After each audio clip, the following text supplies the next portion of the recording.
الحمد لله الواحد القهار والعزيز الغفار، والصلاة والسلام على رسوله المختار وعلى آله وأصحابه الأخيار، أما بعد. أعوذ بالله من الشيطان الرجيم. بسم الله الرحمن الرحيم. ظهر الفساد في البر والبحر بما كسبت أيدي الناس. ഏറെ ബഹുമാനമുള്ള വിശ്വാസികളെ, സഹോദരങ്ങളെ, വിശുദ്ധ ഖുർആൻ സൂറത്തു റൂമിലെ 41-ാമത്തെ വചനമാണ് ആമുഖമായി കൽപ്പിച്ചത്. അല്ലാഹു സുബ്ഹാനഹു വ തആല ഈ ആയത്തിലൂടെ നമ്മെ പഠിപ്പിക്കുന്ന കാര്യം, കരയിലും കടലിലുമൊക്കെ എന്ന് പറഞ്ഞാൽ ഭൂമി ലോകത്ത് ജനങ്ങളുടെ കരങ്ങൾ പ്രവർത്തിച്ചതിന്റെ ഫലമായി ഫസാദുകൾ, കുഴപ്പങ്ങളൊക്കെ ഉണ്ടായി, പ്രകടമായി എന്ന് സൂറത്തു റൂമിൽ അള്ളാഹു നമ്മെ ബോധ്യപ്പെടുത്തുകയാണ്. അപ്പോൾ ഭൂമിയെ സംബന്ധിച്ചിടത്തോളം, പ്രകൃതിയെ സംബന്ധിച്ചിടത്തോളം നാം വസിച്ചുകൊണ്ടിരിക്കുന്ന ഈ ലോകം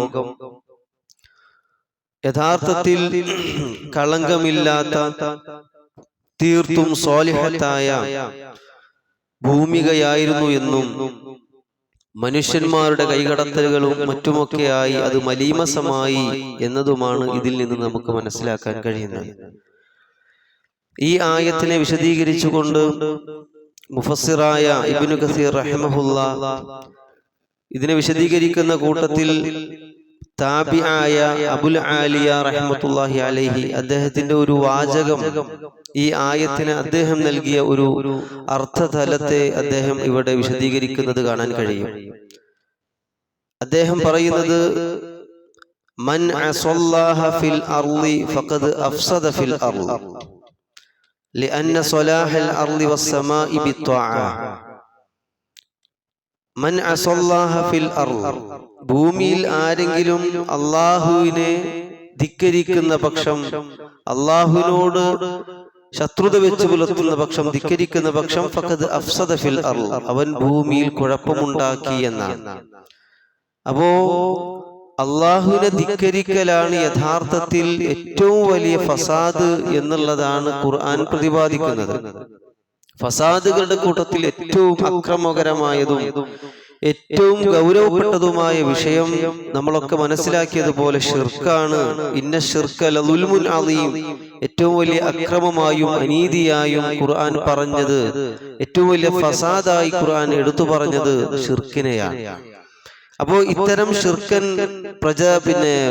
സംഭവങ്ങളും പ്രവർത്തനങ്ങളും ഒക്കെ സമൂഹത്തിൽ സംജാതമാകുമ്പോ, അത് കൂടിക്കൊണ്ടിരിക്കുമ്പോ യഥാർത്ഥത്തിൽ ഭൂമി ലോകം മലീമസമാവുകയാണ് എന്നാണ് അദ്ദേഹം അതിനെ സമർത്ഥിച്ചുകൊണ്ടിരിക്കുന്നത്. അല്ലെങ്കിൽ ആ നിലക്കാണ് അള്ളാഹു ഈ ആയത്തിനെ വിശദീകരിച്ചുകൊണ്ട് മുഫസ്സിരീങ്ങൾ അതിനെ വിശദീകരണം നൽകുന്നത് എന്ന് നമുക്ക് കാണാൻ കഴിയും. അപ്പോ ഷിർക്കാണ് ഏറ്റവും വലിയ പാതകമായും കുഴപ്പമായും ഫസാദായും അള്ളാഹു പരിചയപ്പെടുത്തുന്നത്. അത് കൂടിക്കൊണ്ടിരിക്കുമ്പോ, അത് നാട്ടിൽ അതിന് ലാഘവ മനോഭാവം ഉണ്ടാകുമ്പോ, അത് വലിയൊരു പ്രശ്നമില്ലാത്ത നിലക്ക് ആളുകൾ അതിനെ അവതരിപ്പിക്കുമ്പോ, സ്വാഭാവികമായും ഭൂമിയിൽ അള്ളാഹുവിന്റെ പരീക്ഷണങ്ങളും മറ്റുമൊക്കെയായി അള്ളാഹു ശിക്ഷകളെന്നോണം അത് ഇറക്കുമെന്നുള്ളതാണ്. അതുകൊണ്ടാണ് ഖുർആൻ പറഞ്ഞത്, വബലൗനാഹും ബിൽ ഹസനാതി വസ്സയ്യിആതി ലഅല്ലഹും യർജിഊൻ. നാം അവർക്ക് നന്മകളും തിന്മകളും, ഹസനാത്തുകളും സയ്യിആത്തുകളും നൽകി നാം അവരെ പരീക്ഷിക്കുകയാണ്. ലഅല്ലഹും യർജിഊൻ, അവർ മടങ്ങിയേക്കാം എന്ന ആ ഒരു ഉദ്ദേശത്തോടു കൂടി. പക്ഷേ അല്ലാഹു സുബ്ഹാനഹു വ തആലയുടെ ഈ ദീനിനെയും അവന്റെ ആശയത്തെയും അവന്റെ തൗഹീദിനെയും ഒക്കെ ഘടകവിരുദ്ധമായിട്ടുള്ള, നേർ വിപരീതമായിട്ടുള്ള സമീപന രീതികളാണ് സമൂഹത്തിൽ ഇന്ന് നടമാടിക്കൊണ്ടിരിക്കുന്നത്. അതിന്റെ ഫലമായി എന്ത് സംഭവിക്കുന്നു എന്ന് ചോദിച്ചാൽ, ദൈവവിശ്വാസത്തിൽ നിന്ന് ആളുകൾ അകലുന്തോറും അവരുടെ ചിന്തകളിലും അവരുടെ മനോഭാവങ്ങളിലും തെറ്റുകുറ്റങ്ങൾ വളരെ നിസ്സാരമായി പോകുന്നു എന്നുള്ളതാണ്. അതുകൊണ്ടാണ് ഇന്ന് സമൂഹത്തിൽ ഈ അടിയുറച്ച തൗഹീദി വിശ്വാസം, അള്ളാഹുവിനെ അംഗീകരിക്കുകയും അവന്റെ വഹ്ദാനിയത്തിനെ അംഗീകരിച്ച് മുന്നോട്ട് പോകുന്ന ആ ഒരു സ്ഥിതിവിശേഷം ഇല്ലാത്തത് കൊണ്ട് തന്നെ, എന്ന് പറഞ്ഞാൽ ദൈവിക വിശ്വാസത്തിൽ കളങ്കം ഉണ്ടാകുമ്പോൾ, വിള്ളലുകൾ സംഭവിക്കുമ്പോൾ പിന്നെ എന്തും ഏതുമാവാം എന്ന മനോഭാവം ഉണ്ടാകുന്നു. നമുക്കറിയാം, ലോകത്തേക്ക് കടന്നു വന്ന സകല അമ്പിയാക്കന്മാരും മുർസലീങ്ങളും അവരുടെ സമൂഹത്തിലൊക്കെ ഒരുപക്ഷെ, അല്ലെങ്കിൽ അവർ കടന്നു വന്ന സമൂഹത്തിലൊക്കെ തികഞ്ഞ അരാജകത്വങ്ങളും അധാർമിക പ്രവർത്തനങ്ങളും ഒക്കെ ഉണ്ടായിരിക്കെ ഈ നിയോഗിക്കപ്പെട്ട പ്രവാചകന്മാരൊക്കെ തന്നെയും അവരോട് ആദ്യം പറഞ്ഞത് ലാ ഇലാഹ ഇല്ലല്ലാഹ്, അള്ളാഹനെ മാത്രം ആരാധിക്കണം. ആ ഇബാദത്ത് അത് അള്ളാഹുവിന് മാത്രം സമർപ്പിക്കുക വഴി സ്വാഭാവികമായും ആ സമൂഹത്തിലെ അരാജകത്വങ്ങൾ വഴിമാറും എന്നുള്ളതാണ് ഈ ചരിത്രങ്ങളിലൂടെ നമുക്ക് ബോധ്യപ്പെടുന്നത്. എന്നാൽ ഇവിടെ യഥാർത്ഥത്തിൽ നമ്മുടെ നാട്ടിൽ നടക്കുന്നത് എന്താണെന്ന് ചോദിച്ചാൽ, ഈ ഷിർക്കിനെയും കുഫറിനെയും ഒക്കെ ഒരു ലാഘവ മനോഭാവത്തോടുകൂടി നോക്കിക്കാണുന്നത് കൊണ്ട് തന്നെ ഇന്ന് കുഴപ്പങ്ങൾ, പ്രശ്നങ്ങൾ എന്ന് പറഞ്ഞാൽ അരാജകത്വങ്ങൾക്ക് യാതൊരു അറുതിയുമില്ല എന്നുള്ളതാണ് വസ്തുത. അതുകൊണ്ടാണ് ഇന്ന് നാസ്തികരും അതുപോലെ തന്നെ ബുദ്ധിശാലികൾ എന്ന് പറയുന്ന യുക്തിവാദികളും അതുപോലെ പ്രകൃതിവാദികളും നിരീശ്വരവാദികളും നാസ്തിക വിഭാഗങ്ങളും ഒക്കെ ഇന്ന് സമൂഹത്തിൽ ഇന്ന് കൂടിക്കൊണ്ടിരിക്കുക. അവരൊക്കെ സമൂഹത്തിൽ നൽകുന്ന മെസ്സേജ് എന്താണ്, സന്ദേശം എന്താണ്?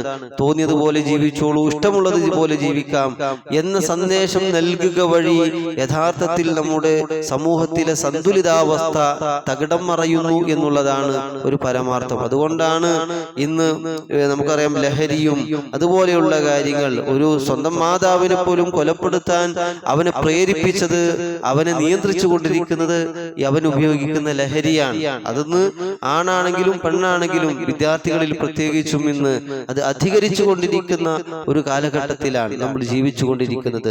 അതിനെതിരെ ഒന്ന് ശബ്ദിച്ചാലോ പറഞ്ഞാലോ പോലും സമൂഹം ആ നന്മ പറഞ്ഞ മനുഷ്യനെ കുറ്റപ്പെടുത്തുന്ന ഒരു സാഹചര്യം കൂടി നമ്മുടെ നാട്ടിലുണ്ട് എന്നുള്ളതാണ് ദുഃഖകരമായ ഒരു വസ്തുത. അപ്പൊ ഈ നിലക്ക് മലീമസമായി കൊണ്ടിരിക്കുന്നു നാം വസിച്ചുകൊണ്ടിരിക്കുന്ന ഈ ഭൂമി. അവിടെയാണ് നാം മനസ്സിലാക്കേണ്ടുന്ന ഒരു വിഷയം.